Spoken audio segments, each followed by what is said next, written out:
What's up guys, welcome back to the channel. Today I will bring you a brand new reaction video. Today's reaction is part 5 of 3 before February. Unfortunately, at the stage we're at, Adam Petty and Kyle Irwin have passed away. Very tragic, very unfortunate as well. Starting to get into the debate about the safety barriers and stuff like that, whether they should put cushioning, which again I spoke in the last one, they should have done it, and you guys were telling me in the comments that they have done it since then, and obviously it definitely helps 100% save lives, because instead of hitting to a concrete wall, at least you're hitting a little bit of padding, if that makes sense. Haven't seen too much of Tony Roper recently, and I imagine this last 70 minutes is going to get into him and then potentially some more changes what take effect in NASCAR and the safety regulation. So let's get straight into it, guys. Hit that subscribe button, guys. Smash that like button. Let's try and hit 40 to 50 likes on this video, and let's sit in for another epic 70 minutes. The horse collar style device has since been adopted by ARCA. One track, two eerily similar incidents, two young stars. Very eerie. Warning signs, man. We know what we need to do. My answer to that is strap your butt in there at 220 mile an hour in a straightaway and have something go wrong, hit the wall head on, and tell me if you like to have some cushion down there. Well, I tell you, I would. There you go, straight onto the cushion in the wall, just saying, yeah, try it for yourself if you say no to it, and then once you tried it you will want it, which is it's horrible that it's not been put in. Okay, that's the soft wall technology. Kill switches are installed, various safety measures tried, but once again the monster raises its ugly head. An announcement is made. We know how to slow cars down. We've done it at Daytona and Talladega for the same reason, where the cars became too fast for the track. Okay. And we know how to do that, and we do that with restrictor plates. The dreaded plate is bolted on, opinions fly. I don't know how to work. I think that's a good idea. If you hit the wall at 160 or 180 me, not gonna make a difference. Go up there and go race and see what happens. Engine builders spring into action and burn the midnight oil in the push to squeeze research, development, and production into a scant few days. Yeah, that makes sense. We have to build something kind of in between what we've always built, so we just kind of, you have no time to do it, so it's pretty much a stab in the dark. I suppose that's also an issue. Again, safety takes paramount, but implementing safety procedures, at least with the car halfway through a season, you've got a week. If a race is every week, you've got 5 days to completely change the system. That's a struggle and massive strain on the teams. So it also just adds to the fact that if I can't potentially get them done, just add in the safer barrier walls, man. Why not? I know they have now, but at the time, why any friction against it? It makes no sense. So many questions, so much at stake. 43 teams are poised to enter the unknown. The Cup Series races at Loudon this weekend, Kyle. I'm sure people would like to know your thoughts on that track and the safety issues that have come up. Adam Petty's dad. Yeah, you know, and I probably thought as much or more than a lot of people have on the issue. 100%. I don't blame Loudon at all at the racetrack. The Bears are some of the greatest people in the world, as you know, and anybody that's ever dealt with them. You know, and talking to Bob, he had an incredibly hard time. He and I had a good conversation right after it happened. I can imagine, yeah. And they're just great people. But, you know, is the racetrack dangerous? Tough question.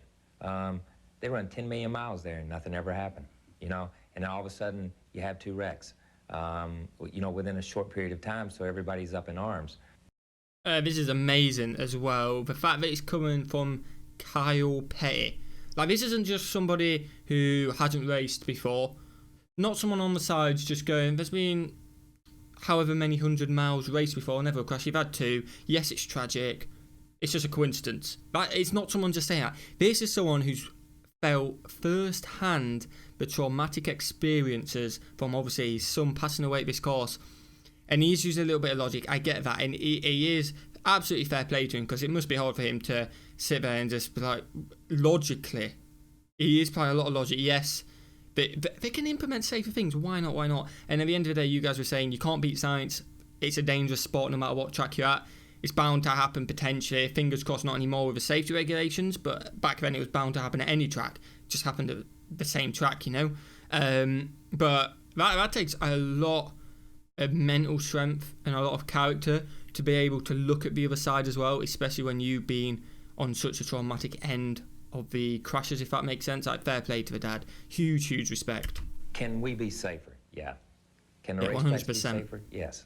September 15th, the Winston Cup Series is back in New Hampshire for opening practice. Tony Stewart wears a helmet painted like Irwin's and seeks a season sweep at the fair track. play. Jack Roush reports his Cup Series drivers will carry his automatic dumb switch that was tested at Richmond.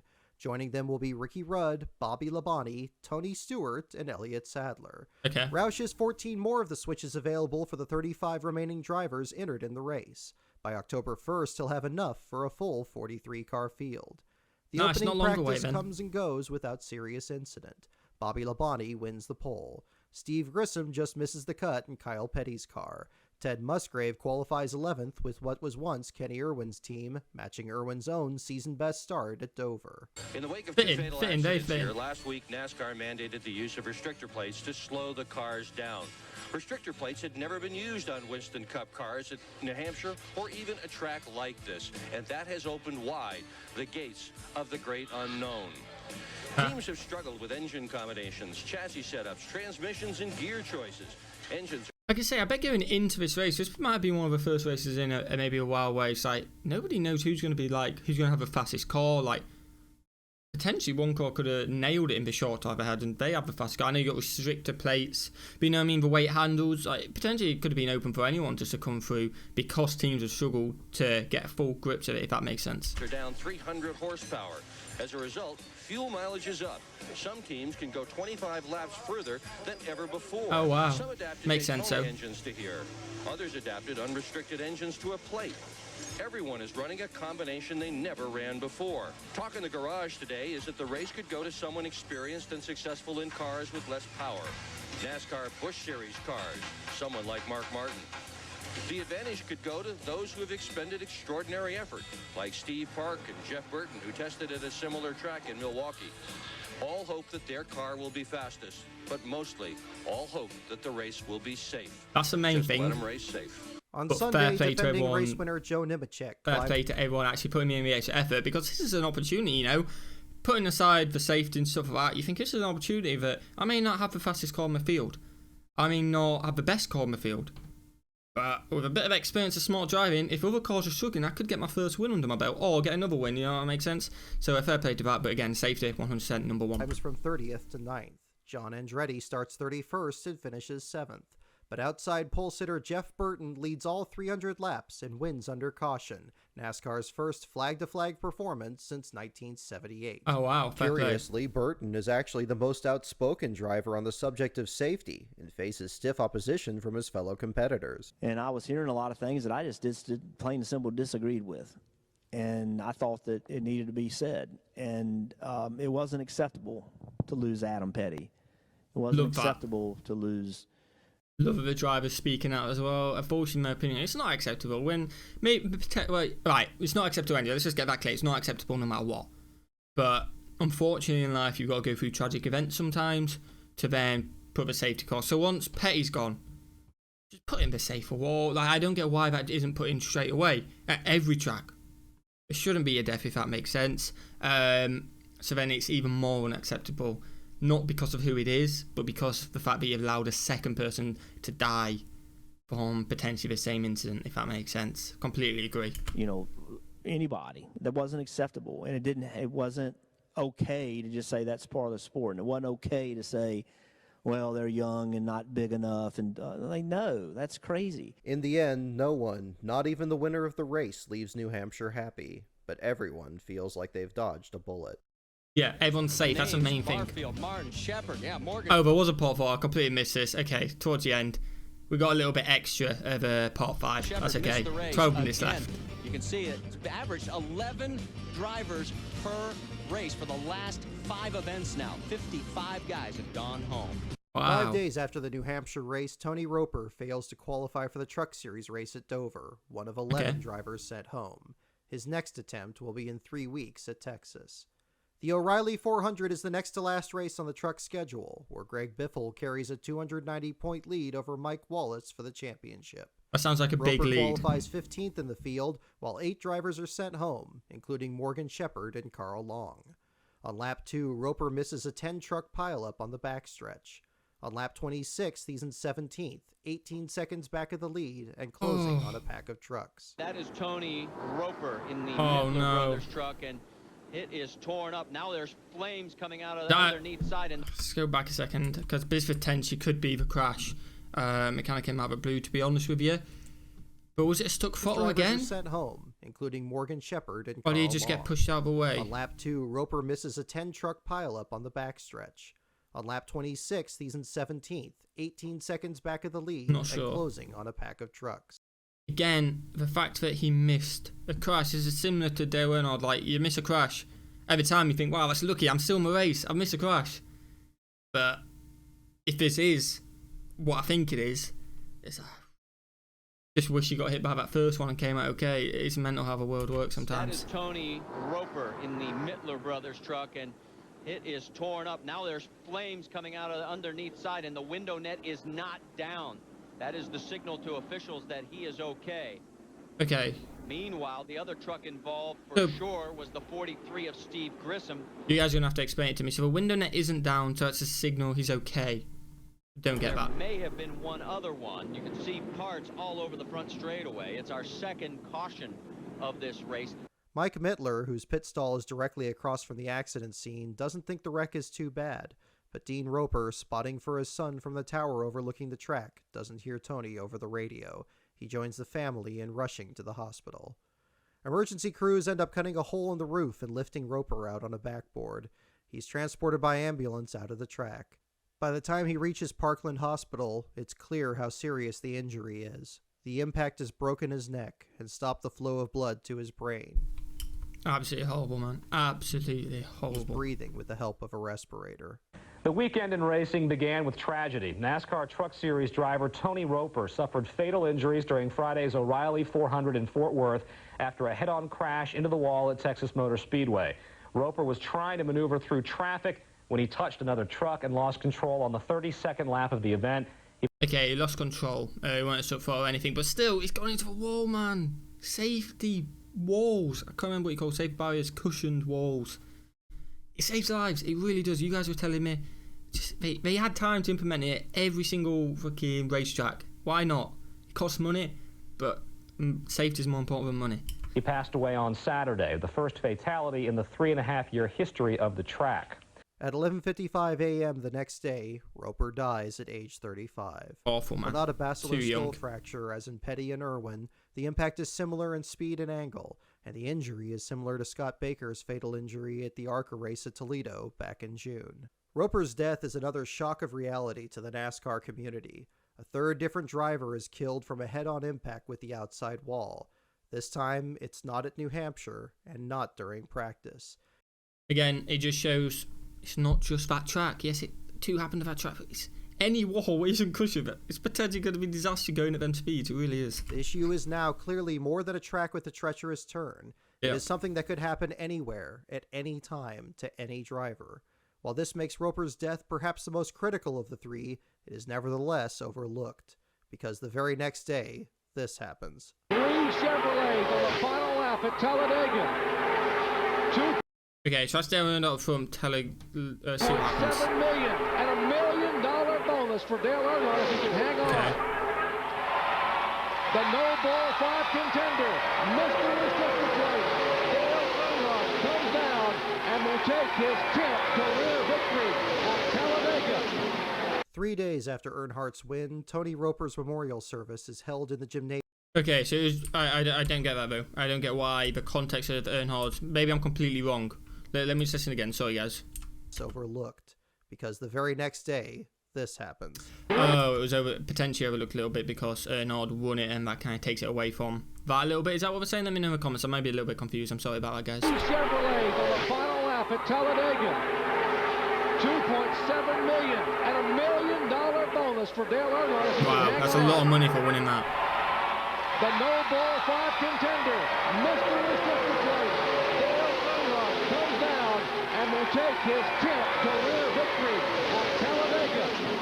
3 days after Earnhardt's win, Tony Roper's memorial service is held in the gymnasium at the Fairgrove High School, where Roper graduated in 1983. More than 600 people attend.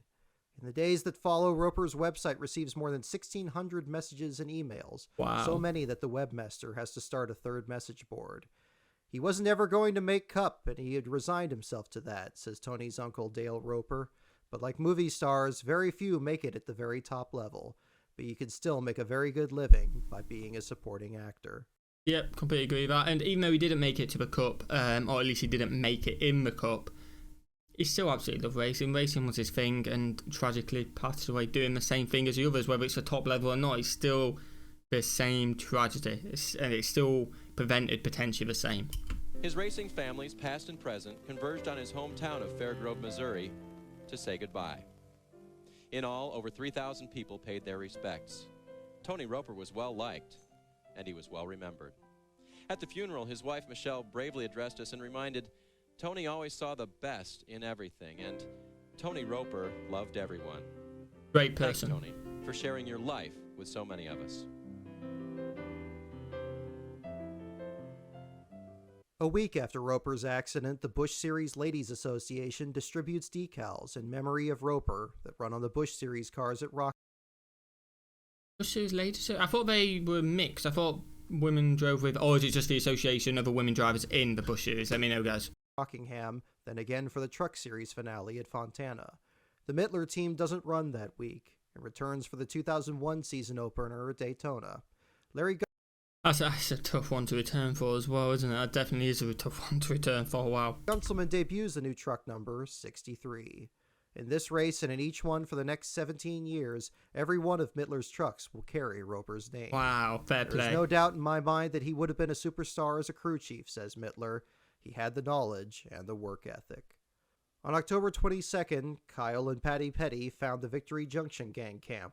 It's the 7th in an international network of hole-in-the-wall camps which serve children with life-threatening illnesses. Wow, fair play. Located in Level Cross on property donated by Richard and Linda Petty, the completed facility features a large building that resembles Adam's colorful spree car. Love that, man. The next day, Tony Roper is laid to rest in Fairgrove.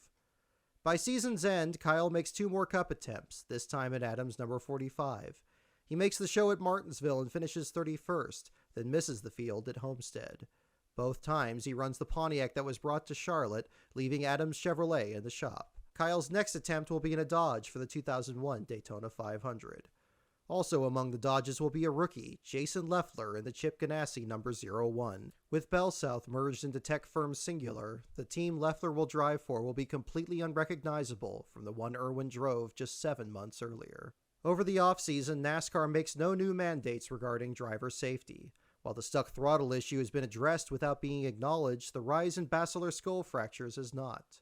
On January 13, 2001, during preseason testing at Daytona, others take the initiative. A consultant speaks to Ford drivers, suggesting changes to their seatbelt systems in the Hans device, even offering to pay the bill for any driver wanting to order a Hans. Absolutely love that. Offering to pay. It's safety, isn't it, at the end of the day? And it's just a shame. The fact that they're proactively...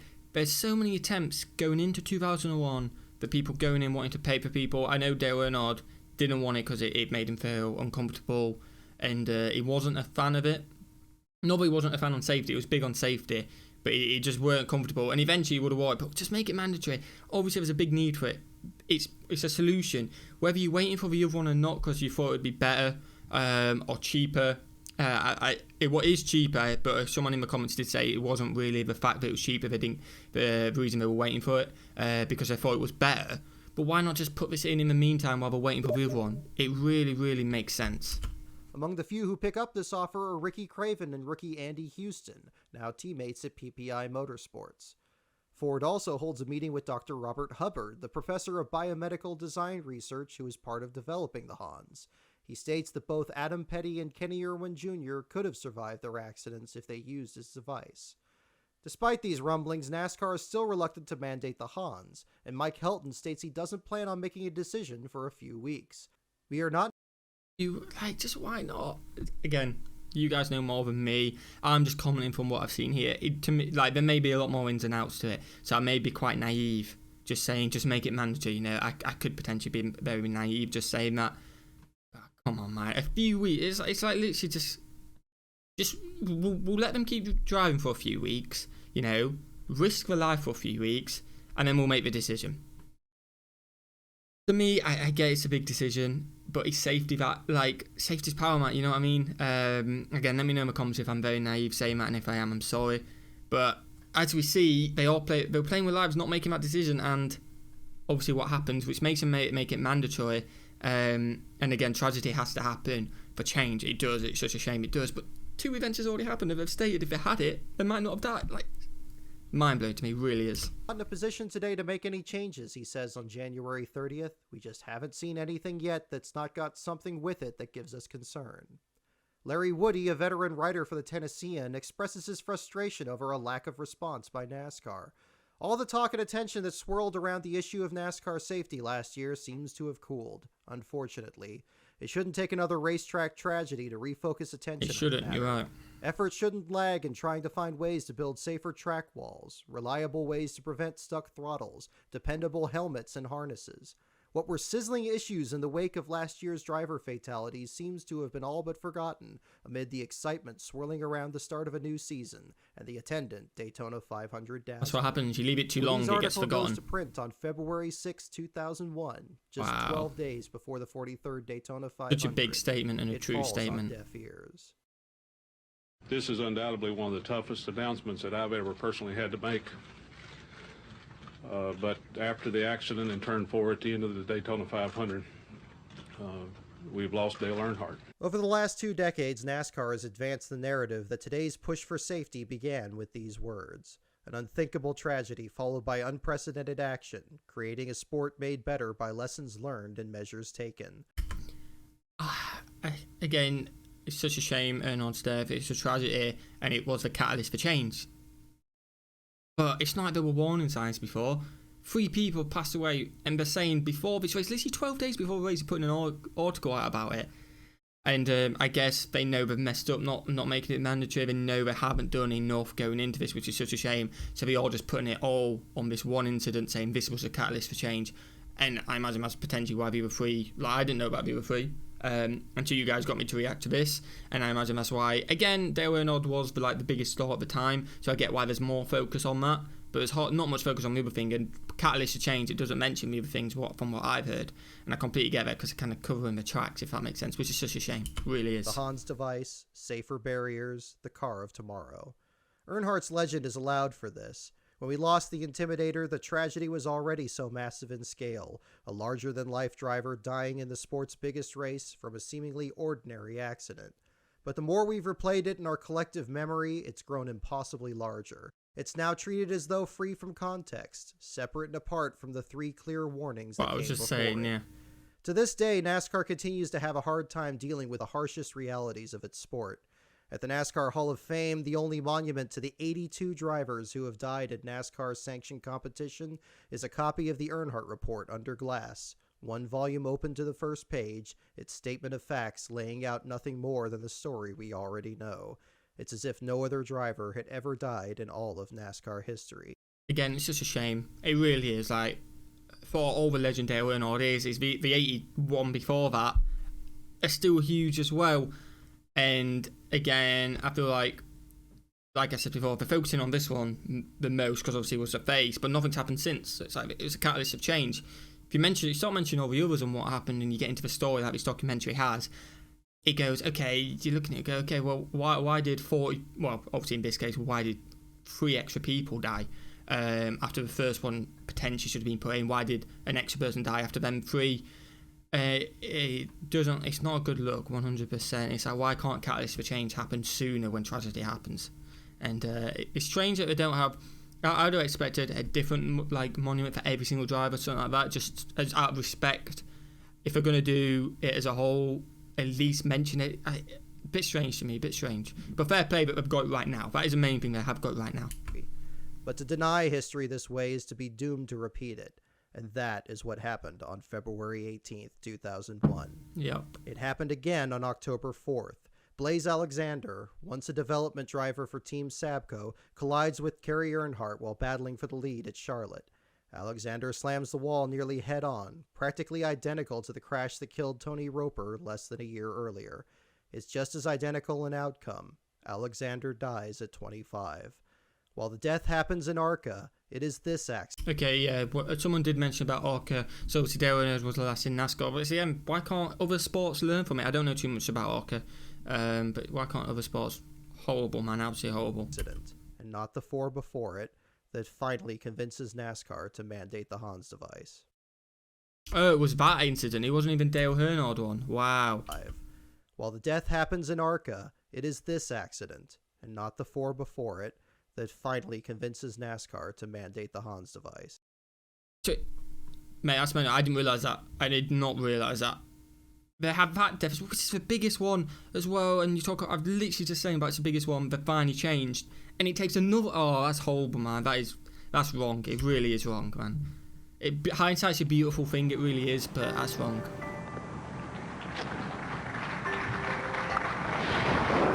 I have a picture hanging up in my office. It shows Robert Yates putting on the 28 jacket on Kenny. That's I knew tough, man. that all the work and all the sacrifices we had made, everything was paid in full. Just right there on that moment. So much strength to talk about, man. It was the great experience of my life. It wasn't a race that he'd won or a qualifying that he had set down or anything else. It was just watching Robert Yates put that 28 jacket on Kenny. Love that, man.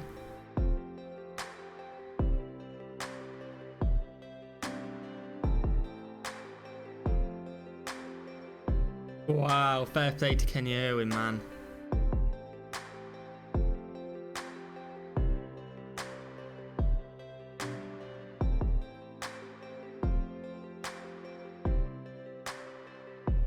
Wow, fair play. What do you remember the most? Inspiring, man. His enthusiasm, everything. His desire, his smile, his touch, everything. Love that, man.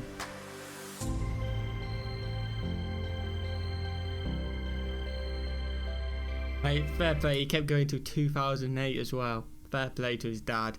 Running his son's legacy. Love that.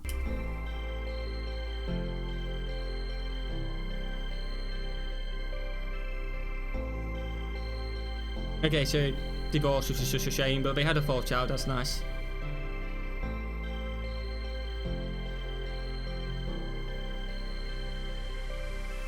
Oh, Bubba Wallace. Running his throwback scheme, nice. A little bit of respect there. Todd Kuhn in a Chevrolet, the 20, and the great veteran Dean Roper from Missouri and the Mueller Brothers, 89.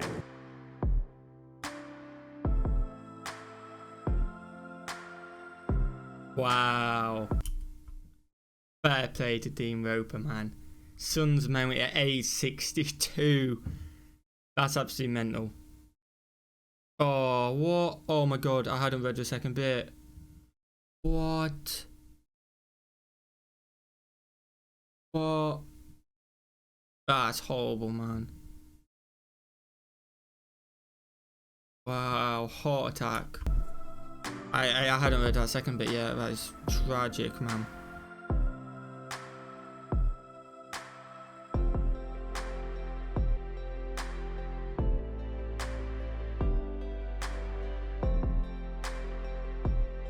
Great, there was a fund in there, Tony Roper's memory, man. That is tragic.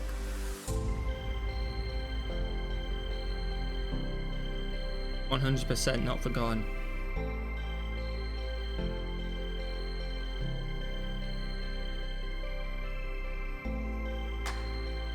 And shout out to, I think it's Brock, who did this documentary. Absolutely amazing. And it helped someone like me who doesn't know much about NASCAR, who's trying to learn, get to know the history, the mistakes, the little things they did correct, and the whole passion for the sport as well. Really appreciate this documentary. So if anyone hasn't actually seen the original of this, I imagine most of you guys have, but go in the description, the link will be there. Give it a like, show some support on the video, because fantastic, absolutely fantastic. Let me know what else you want me to react to, guys. I will do. Have a fantastic day, and I'll see you in the next one. Peace.